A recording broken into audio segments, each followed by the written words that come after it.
Chronicles of Narnia are probably some of my favourite fantasy works ever. My first exposure to them came in the form of the epic film series from the 2000s that began with The Lion, the Witch and the Wardrobe in 2005. There's just something about that movie, to tell you the truth. It's so beautiful and full of wonder. In many ways, I think it's just the perfect fantasy film, and overall it was very popular and successful. It also spawned 2 subsequent sequels in the franchise in Prince Caspian in 2008 and Voyage of the Dawn Treader in 2010. Whilst the first film is clearly the most popular and successful of the bunch, these latter films also have their own charm as well that draws you in. In 2011 though, before we could get any further adaptations of the Narnia films, the license expired and so the franchise was dead in the water.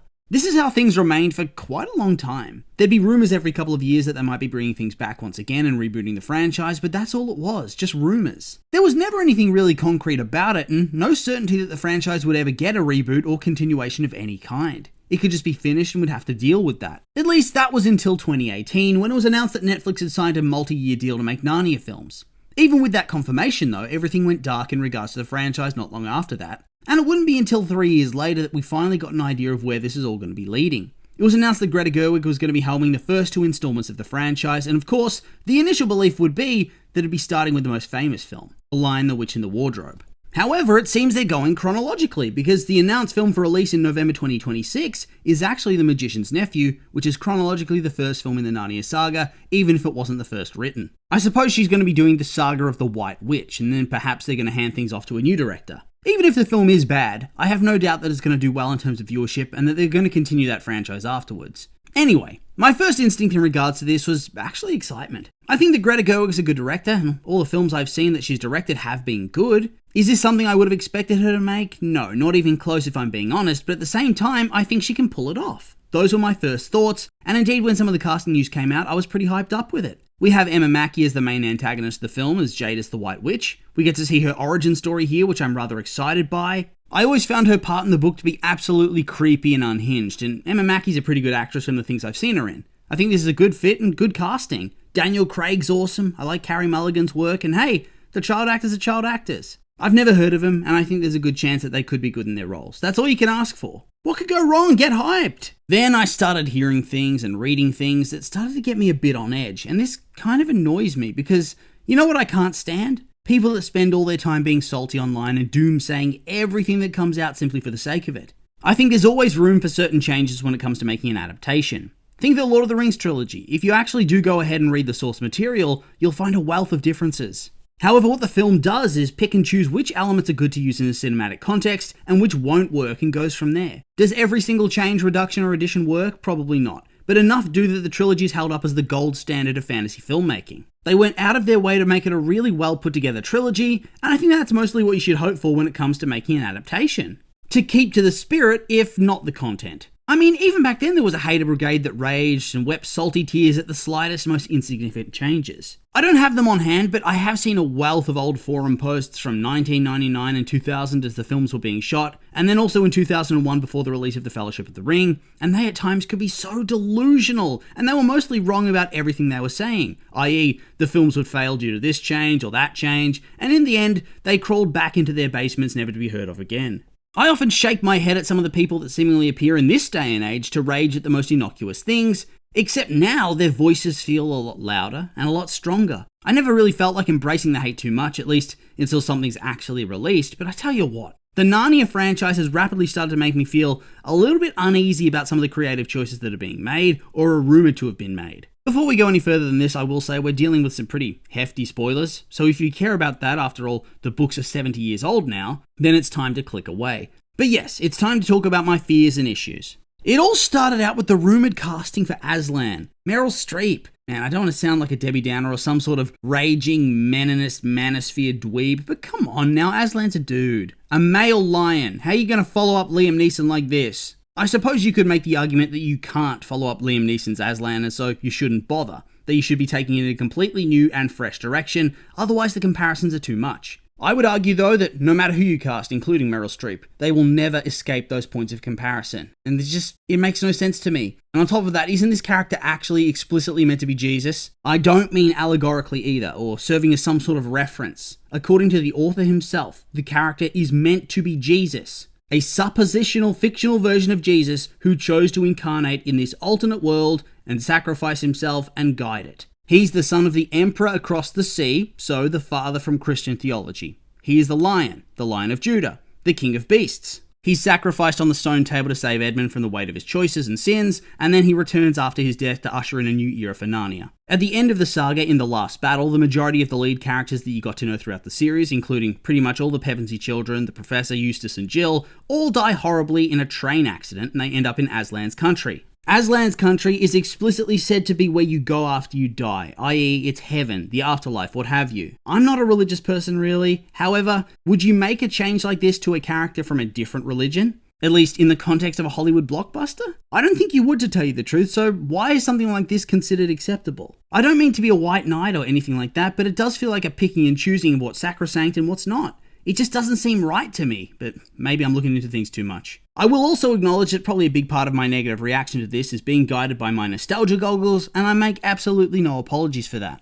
After all, I think we can acknowledge when nostalgia is having an impact on how we see things, but we can also acknowledge that things are nostalgic for a reason, you know? Because they were good creative choice. So there's that. However, that's not the only thing that has my hackles up. The casting I don't think has actually been confirmed, it's just heavily rumoured, so you can take it with a grain of salt. Something you can take with less of a grain of salt is the fact that it seems that they're pushing forward the timeline of the franchise. There's been some photos that have released on the on-set filming, and these all seem to indicate, based on the costume and the vehicles that are on the streets, the film is going to be set in the post-war period, probably around the early 1950s. Now, this is something for me that came out of left field. After all, when you take a look at the book, The Magician's Nephew, it's set in 1900, half a century before the time of this adaptation. Now, from what I recall, I don't think this time period matters all that much for this particular film. At the very least, there isn't much that can't be explained away or slightly altered to work within the confines of this new time period. I think the only part that might seem a little weird is the random cabbie and his horse that are taken into Narnia by mistake, which leads Aslan to make the horse a talking horse, the first of its kind, as well as making the cabbie the first king of Narnia, alongside his wife who Aslan summons too.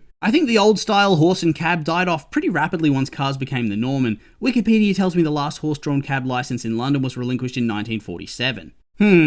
Well, I think they'll probably be able to ride around that, won't they? When did they start doing horse-drawn carriage tours for tourists? You can probably make it work. However, I think where it starts to go somewhat off the rails is when it comes to the lives of the Pevensey children, right? After all, the crux of their storyline is that they're being sent out into the countryside to stay at Professor Kirk's house in order to be protected from the dangers of the London Blitz.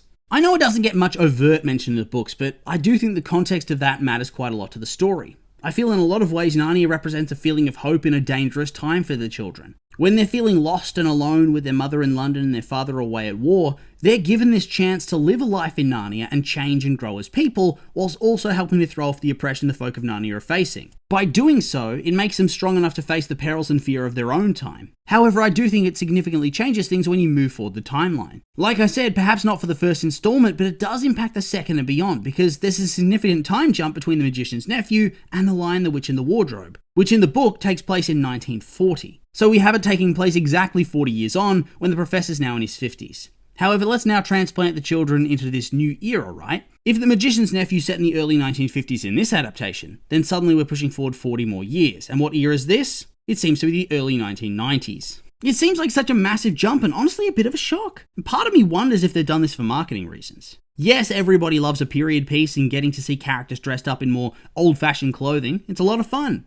At the same time, though, I do think that more and more people are looking for a hit of nostalgia. We've seen this building across the course of the last decade or so. Stranger Things had a massive groundswell of 80s nostalgia behind it, and then managed to ensnare new generations that never experienced those times. We're constantly seeing sequels or remakes to beloved films of the past doing big business. Even if it's just stuff from the 2000s, it is blowing up. Thus, I think there might be this idea that putting the Pevensey children into the 1990s might be the way to go. It allows them to infuse the story and characters with a particular 90s flavour in the way they talk and the way they dress, in their experiences and whatnot. It's the same thing for the Harry Potter remake currently filming. From what we've seen of a lot of the on-set photos, they seem to be leaning rather hard into the 90s aesthetic, at least in the Muggle world sections. Fair enough, as well, as the story is supposed to be set in that era, so why wouldn't they? The OG film certainly didn't do that, and thus it gives it a chance to set itself apart. Maybe this is the idea behind this too. They want to set themselves apart in some way, and thus they're pushing 50 years forward from the time of the classic story, thinking that's the way to go. Maybe it really just is a cheap nostalgia grab to get people talking about the franchise. Either way though, it does pose a couple of problems if you ask me. Let's not forget the film is framed by the wartime experience of the children. Why are they going to stay at the house of some random dude in the countryside then? Why are they being separated from their parents? It's not like there'd be some dangerous, all-consuming war going on in Britain in the 1990s. Beyond that, the idea of modern pop culture references and fashion being infused into these films is somewhat giving me the ick. The Pevensies watching TV and 90s cartoons would be another one that gets me to shake my head. I don't know, I just feel like it works a lot better as an older story. Not everything needs to be modernized in order to work, and to get people to engage with it and understand the characters. I mean, hell, it might end up being completely fine and being well executed, but I think it's just not to my tastes. It's like certain foods. You can acknowledge they've been made well, but doesn't make you like them anymore. At least they haven't gone full modern though. I don't think I could take it if Edmund was posting on Reddit complaining about his siblings. I betrayed my siblings for Turkish delight from some random lady in the woods. Am I the asshole? Then some deranged teenager replies, not the asshole, you never owe your family anything. Or what about Lucy and Susan convincing Peter and maybe the Beavers or Mr. Tumnus or even Aslan to do TikTok dances? Ugh, enjoy that cursed image. I suppose in the end I should be thankful it's still set in the UK at all. Could you imagine? Semi-modernized setting, female Aslan and everybody's American. Whew!